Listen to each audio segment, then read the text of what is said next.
Kidding. Dude, you live like a Christmas tree.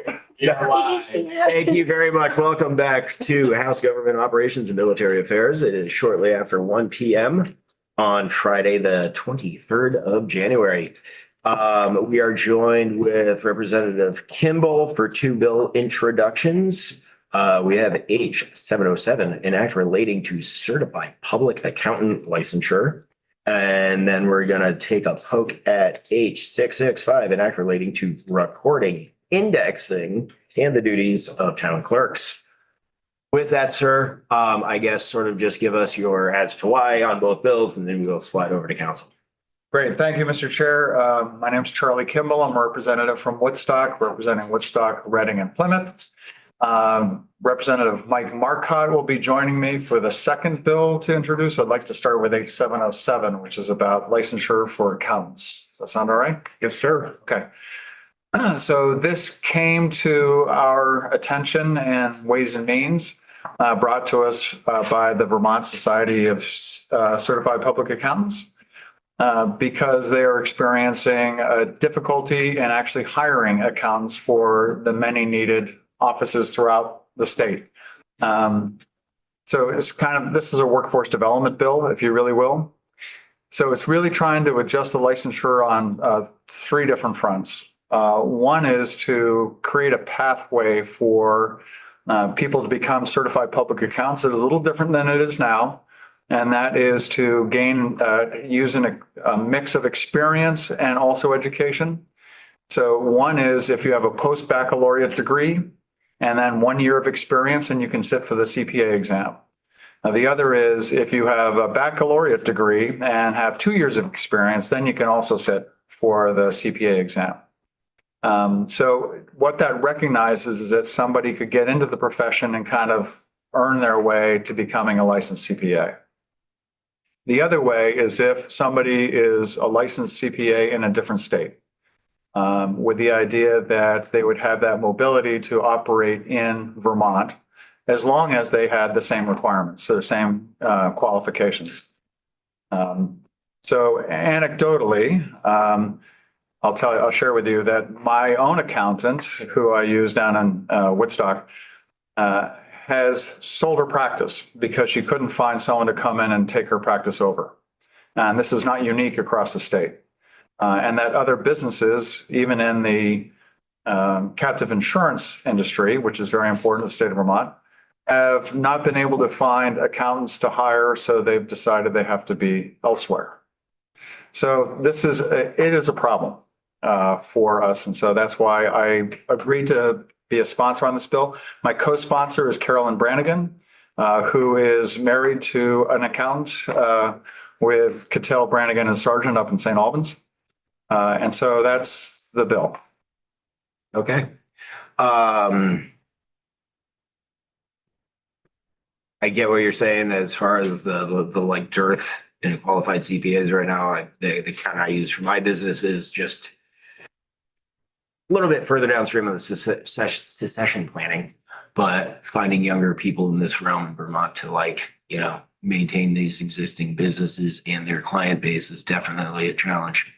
So I understand where you're coming from on this. So thank you. Yeah. Accounting used to be boring. So it's just debits and credits. It really isn't. I mean, it's an exciting profession where you get to experience all different kinds of businesses and see what they're doing and try to problem solve, really. And there's a lot of consulting that goes on with clients. It could be an exciting profession. There's just not enough people getting into it. Yeah.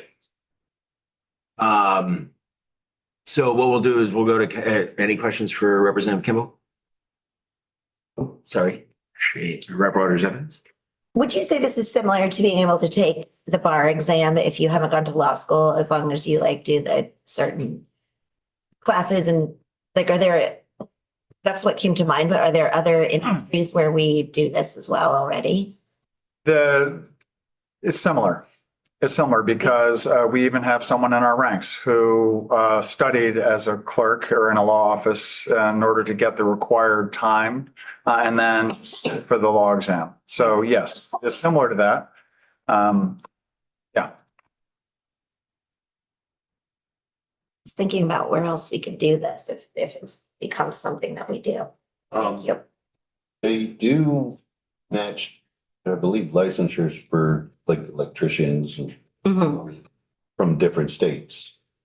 Where if we already look at that and say, okay, they're safe enough to work here. This is just on a different level of it, I think, where you're saying an accountant who can do math in Vermont or can do math in New Hampshire should be able to do math. Yeah. I'm being. No, I got breaking it down to the simplest points, but Yeah, I'm pretty sure math doesn't change from state to state. But the tax laws do, but you're right. Tax laws do. Yeah. Yeah. Universe, I should say. Yeah. Yes. That's a Senator Pearson quote from some years ago, Senate Finance. I was making it sound simple, but it, Yeah, I know you're right. you know what I mean. I know what you mean. I wonder why some professions need a compact and some don't. I think that'd be a good question for council. Okay, great. Yeah, that's beyond my understanding of. Okay, with that, I guess we'll bring Mr. Devlin up to the Okay. once over on this and. And there are representatives from the Vermont CPA Society that can answer other industry questions. Wonderful. And we'll do this now and wait for Chair Mark. The other bill. Cool. Hey, Council, how are we? I'm doing pretty well. Thank you very much for having me, committee members. For the record, my name is Tim Devlin, Legislative Counsel. For you, you have, let's see, act relating to certified public accountant licensure. And in essence, this basically expands through various combinations, additional combinations of education and or time experience in both sides of the two avenues through licensure. One being by examination and the other one being by endorsement here. And I'll just note initially that we're going to change through this bill, it proposes to change some of the terminology that kind of fits under the by endorsement umbrella there.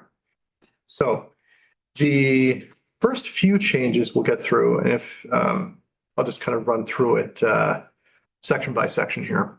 That's okay. Yes, please. We're going to essentially make some kind of, describe it as relatively cosmetic changes to the terminology throughout this. So we start off in section 1, the definitions. And so we have principal place of business. We remove the term substantial equivalency and replace it with mobility. And just a quick note, we'll get to a whole section on mobility later on. So turning to page 2, we have that first kind of umbrella or bucket, licensure by examination. And for references is 26 VSA section 71. And so here we have the first modification for qualifications. Really that one of the avenues to obtaining that license. So here we have just 71A reads a license that excuse me, a license as a certified public accountant shall be granted by the board to any person who, 1, is of good character, 2, who completes, and here's where we see some new language, any of the following requirements for education and experience. So they're all going to be a mixture of those two. A post-baccalaureate degree from a college or university recognized by the board with a concentration in accounting or an equivalent of 1 year of experience in public accounting, meeting the requirements prescribed by the board rule.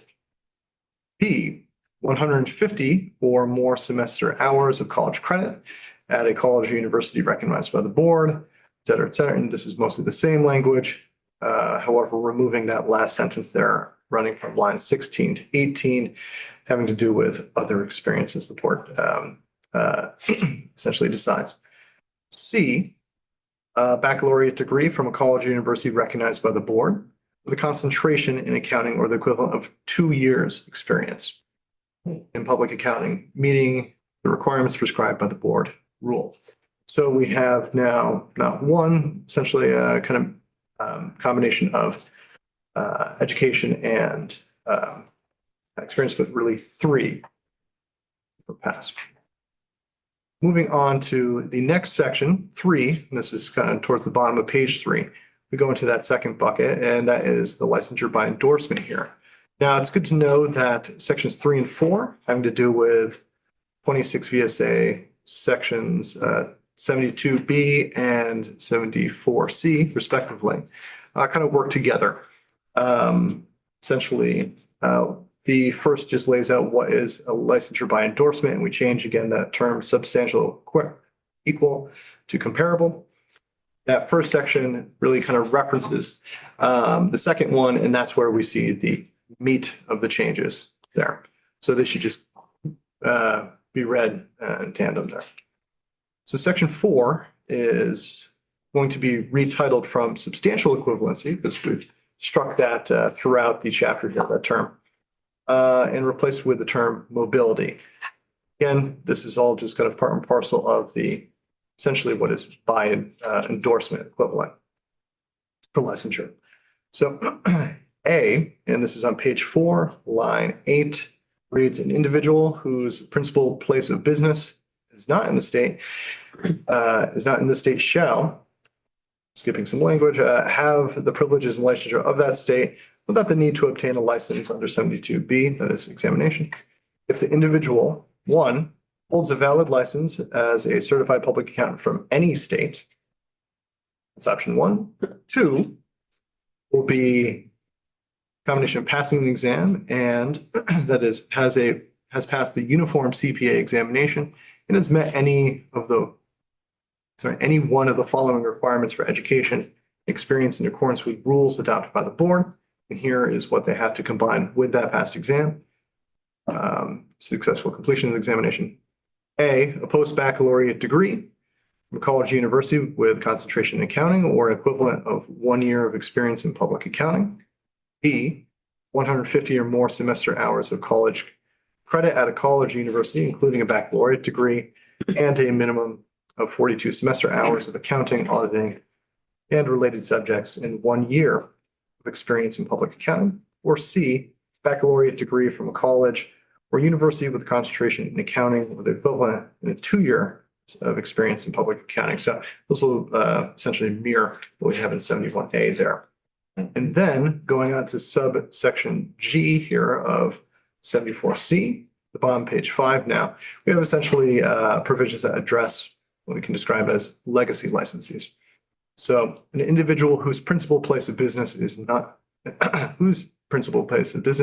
the state, who holds a valid active license as a certified public accountant from any state, and who, as of December 31st, 2024, had practice privileges in the state under this section, shall continue to have all the privileges of a license in the state, without the need to obtain a license under section 71 of this title pursuant to all of the requirements of this chapter. That is, meaning that the last bit, they're still subjected to misconduct and everything like that, so they can have their license stripped away if it's an appropriate time. Disciplinary Yes. reasons apply. And I should just note that because this is essentially of a transitionary provision, it could be inserted into session law, but then it's really kind of a matter of where do we think people will notice that and can rely on it. And so there's an argument to be made kind of either way, keeping it in statute or moving to session law. We're pretty agnostic about that. Understood. Now moving on to just a quick update of terminology in the renewal provisions in section 5. This has to do with section 75. And again, we'll see down here under subdivision C2, substituting comparable for the term substantially equivalent. Moving on to the last section, 6, effective date on page 7. This act shall take effect on passage. That's it. Okay. I mean, I guess as far as CPAs go, this is not very dense. So do we have had to?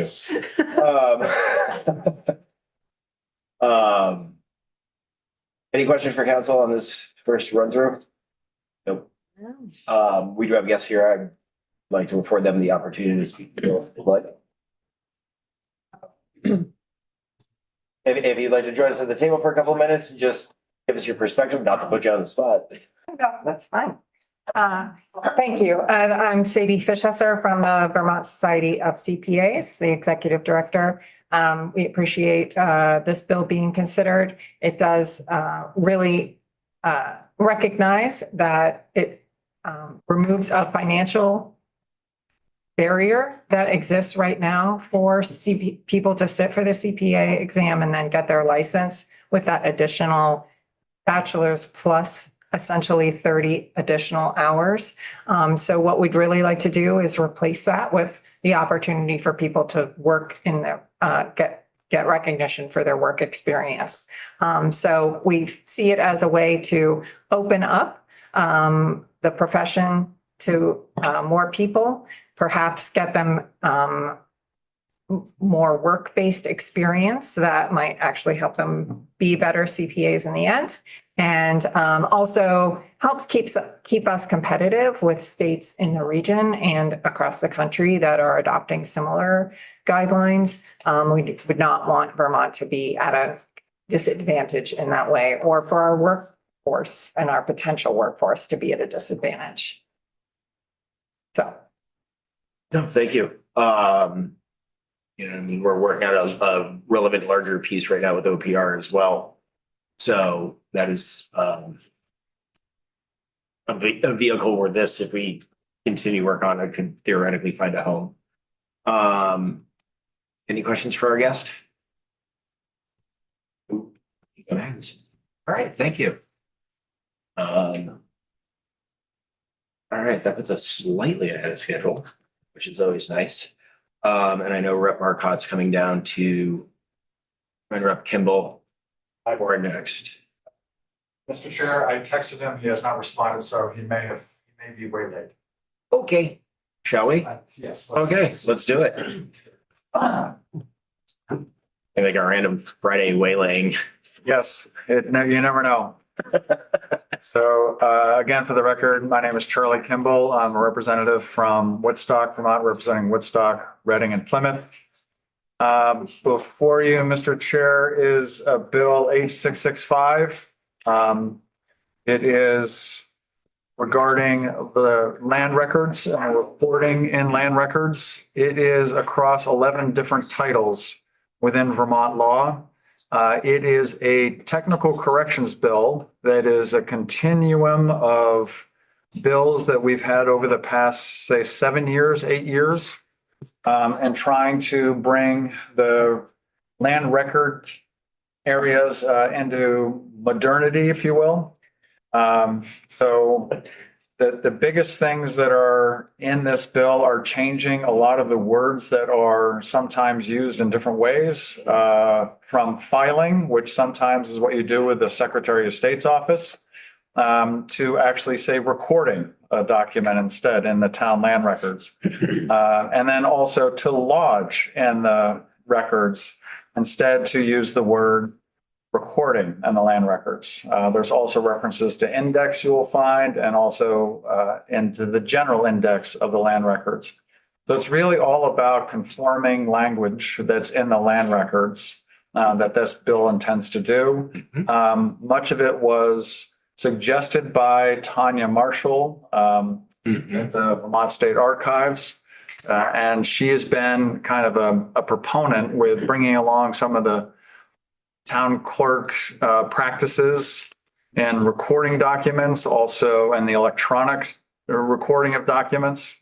She's been instrumental in that process. I've been interested in this particular because when I was on the Commerce Committee during the COVID experience, when a lot of the town offices were closed, there was no access to town land records, and it really kind of shut down the real estate industry and a lot of different businesses. So it was a matter of commerce at that point. This is really trying to just bring everything in line so it would facilitate commerce and consistency across different offices. We actually just had her in yesterday on a different bill. Terrific. And kind of touched on this like work that they're doing to, digitize, get us out of the, straight paper world. Yeah. And it's It was a conscious decision a couple years ago to use a carrot instead of a stick, and trying to bring along a lot of the different practices of town clerks' offices to use a consistent set of software applications, instead of saying you will use this one. So there were others that would say, no, we want one system to be used, and that was going to be really hard to do across the entire state. And every town clerk is its own entity, so elected by or appointed by the representatives or the voters or the town select board. So it's, you can't force that. No, definitely cannot. Any feedback, Madam Clerk? No, there's still several clerks that have not done the digitizing and all that kind of stuff, but yeah. It makes sense doing all this changing, because you don't file it, you record it. Yeah. So continuity of language, And it's continuing to shift into a modern interface. it is not earth-shaking, earth-shattering. It is really just trying to use conforming language. And also there's language in here you'll see where instead of referring to he and her, it refers to the actual position used and that kind of thing in there to make it more conforming to our modern language we're using. Okay. All right. Questions for Rep. Kimball? Seeing no hands. Great. Back to the fourth floor. You go. So you don't want to talk about any of the bills? Back to the fourth floor. You Thank go. you so much. A handful more you'd like to discuss? Yeah, for that one too. Yeah. Good job. Thank you. All right. I mean, if you want to hang out, hang out. If you don't want to go back to the Bye, Charlie. abacus. Council. Yes, please.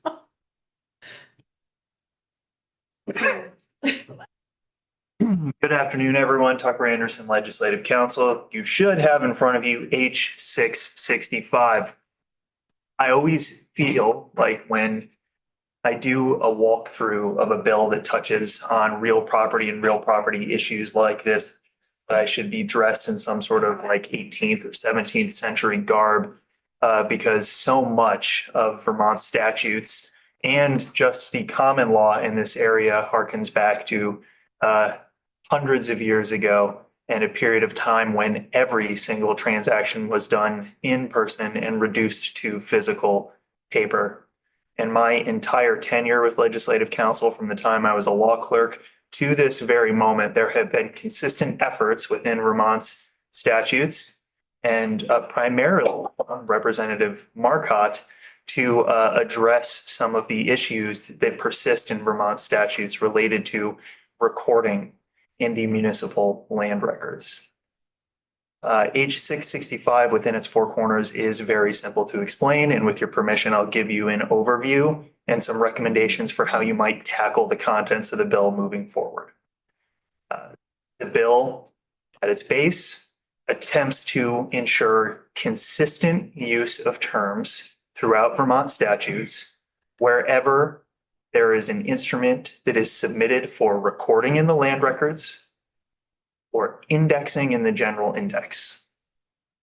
The issues that have been identified by stakeholders, and Representative Kimball mentioned the Vermont State Archives and Records Administration and the State Archivist Tanya Marshall. It is my understanding that this was a much broader effort that involved other stakeholders, including the Vermont Bar Association and town clerks.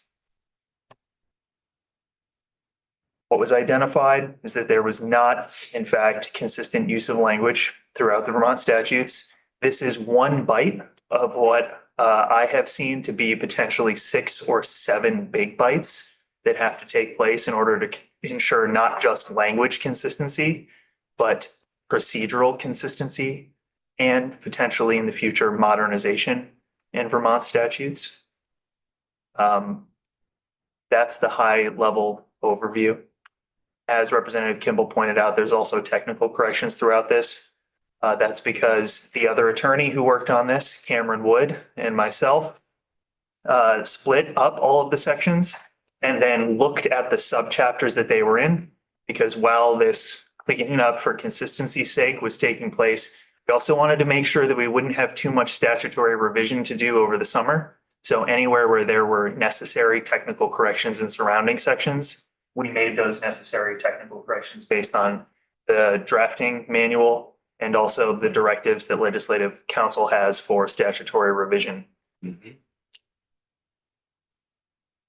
As you do some work with this particular bill, I would suggest that you break it up by subject area. Take a look at the instruments that are being recorded and potentially hear from stakeholders that would be impacted. And the reason that I make those particular recommendations is that if the point is consistency, Legislative Council is going to make sure that consistent terms are used and that we try to best align those terms with the actual practices in the statute. But we may be missing some real world impact that it has on the players here. And they may have something to share with you all about how this will impact their work or the legal rights of property owners or the duties of the municipal officers that are involved. And also timing of recordings and discoverability of records are crucial to practitioners in this area. And if the technical corrections contained within this bill could have an impact on either one of those for the practitioners in this space, that has outstated downstream impacts, economic impacts, legal impacts for those that are working in the space. So, yes, focus, diligence, feedback, usability. And I was not originally booked to do the walkthrough on this. So advance notice that this particular project or bill is coming up would be useful just because this does cover 11 different titles, lots of different types of recording. And I would love to be able to adequately advise you on what is happening within each of these sections because they're buttressed, supported, and surrounded by many different areas of law. 11 titles. Yes. Okay. Put it. Heard and understood. How are you, sir? Good. Oh, he just left. You wanna offer some words? We're doing AI stuff. Can you get me a definition, please? I would love a definition to work from, please. I think we have a lot more issues going on. We're going through the executive order present. Okay. Godspeed, sir. More info to come.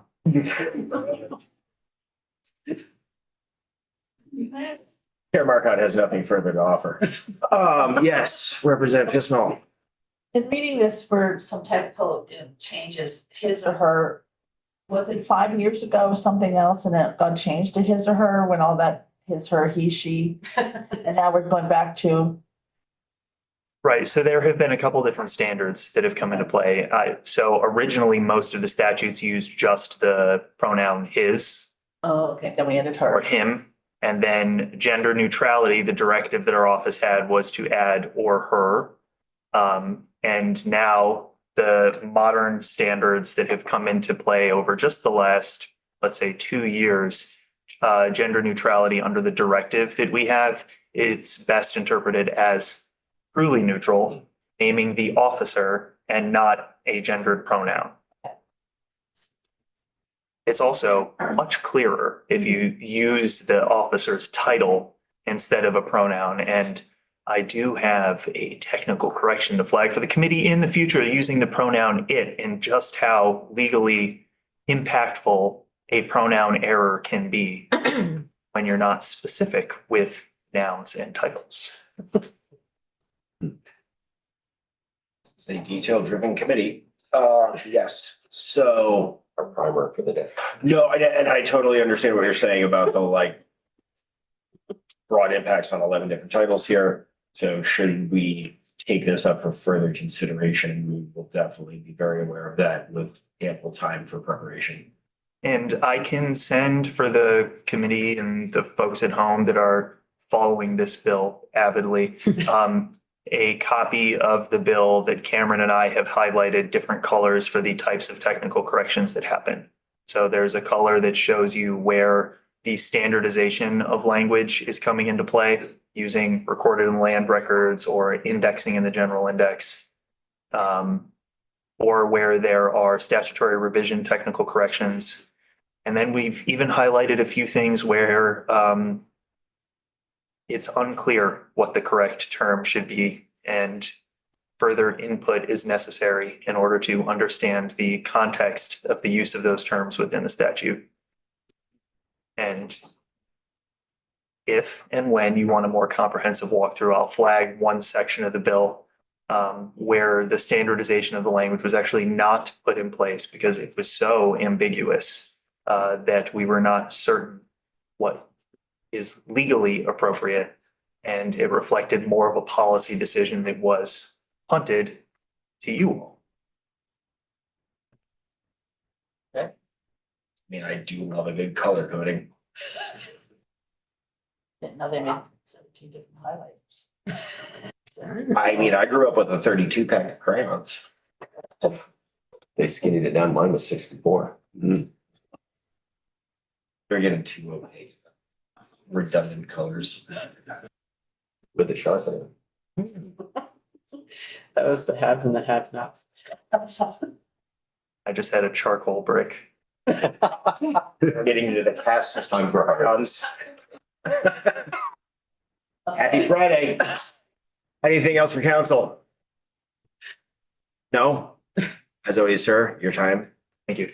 Thank you. Very much. Mr. Devlin time is greatly appreciated. So that wraps up the week. Madam Ranking, let's stick behind for a moment after we go offline and dial in an agenda, finalized agenda for posting. Yep. And then the rest of folks, have a good weekend. And that's a wrap for the week. Okay, we did- Nice work.